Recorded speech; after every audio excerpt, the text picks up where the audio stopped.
The email came on a Sunday morning. Soft sunlight pouring through my half-closed blinds, dust floating in the quiet air. I thought it was one of those family updates my mother loved sending. New recipes, forwarded quotes about love, or pictures from her garden. But it wasn't. The subject line read, "You can watch the wedding online." My heart stilled.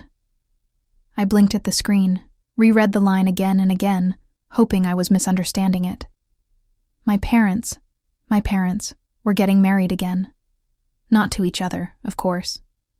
That chapter of their lives had ended years ago, but this time, neither of them had said a word to me about it. The message was polite. Cold. "Sweetheart, we thought it would be best if you joined virtually. We don't want you to feel uncomfortable. The link is attached below. No explanations, no emotions. Just a link."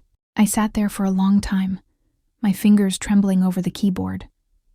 I wanted to call my mother, to ask why. But what would I even say? Why didn't you want me there? Why am I only good enough for a screen? I walked to the mirror. My reflection stared back. Tired eyes, a heart full of noise. My mother used to tell me I had her eyes. Now they just looked like strangers. Memories spilled out. Birthdays she baked cakes for. The smell of rain as we danced barefoot in the backyard. The lullabies she hummed when I was sick. They all played like an old home movie. Flickering, fragile, almost fake now. That night, I sat on my bed and whispered into the dark. Maybe it's better this way. Maybe I don't belong there anymore. But deep down, I knew it wasn't peace. It was numbness. The wedding day arrived like an unwanted storm. I wore the lavender dress my mother had once gifted me. "You look like spring in this," she'd said back then. I smiled at the memory, though it stung. I opened my laptop, clicked the link, and the screen filled with a scene that used to be my whole world. My parents, dressed beautifully, stood in front of a flower arch, laughter echoing in the background. They looked radiant, happy, whole. People I didn't recognize filled the space. Some laughed, others took pictures. I saw no trace of me, not in their eyes, not in the decorations, not in the way they smiled. It was as if I had been erased from their story. Still, I whispered softly to the screen, "Congratulations, Mom." "Dad." My voice broke halfway through. They couldn't hear it, of course, but my heart needed to say it. The vows began. My father's voice was strong and confident. My mother's smile trembled slightly, the same way it used to when she lied about being okay. I knew that look too well. For a fleeting second, her gaze met the camera, as if she could see me through it.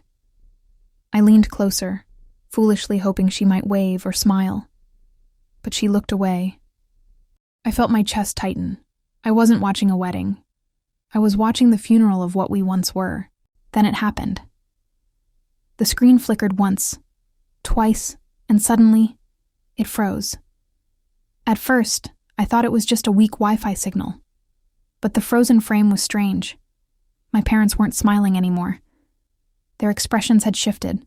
Confusion, then anger. Behind them, a figure stood, a woman older, clutching something in her hand. The audio cracked, then went silent. I leaned forward, staring. My father's mouth was open as if shouting something. My mother's face had drained of color.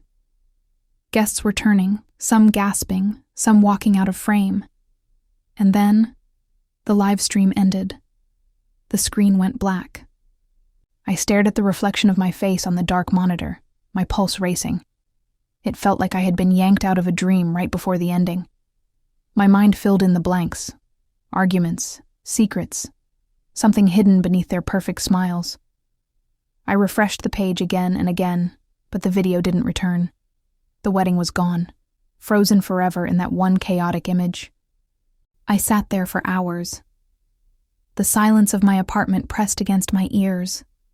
What had I just seen? I texted my mother. No response. I called my father. straight to voicemail. For the first time, I realized that maybe they hadn't kept me away for my comfort. Maybe they wanted distance because the truth couldn't survive my eyes. 2 days later, I got a call. It was from my aunt, the one who always said too much. Her voice was hushed. I shouldn't be telling you this, but the wedding didn't happen. What? My heart thudded. She sighed.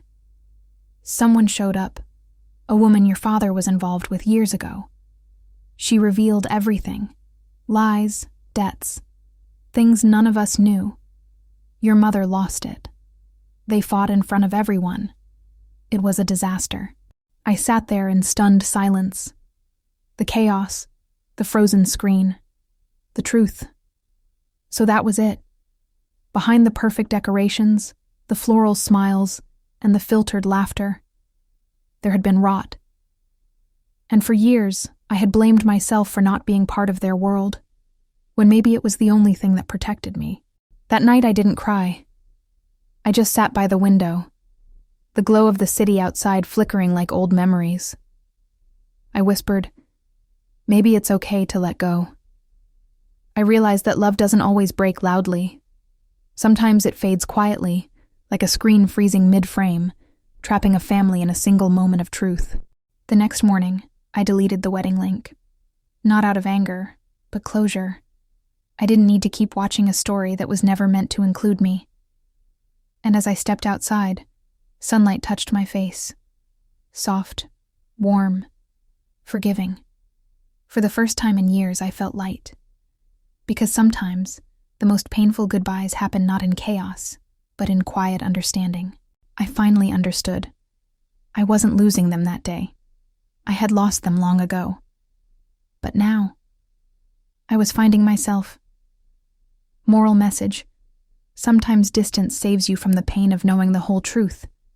And sometimes, the moment your screen freezes, your heart begins to unfreeze.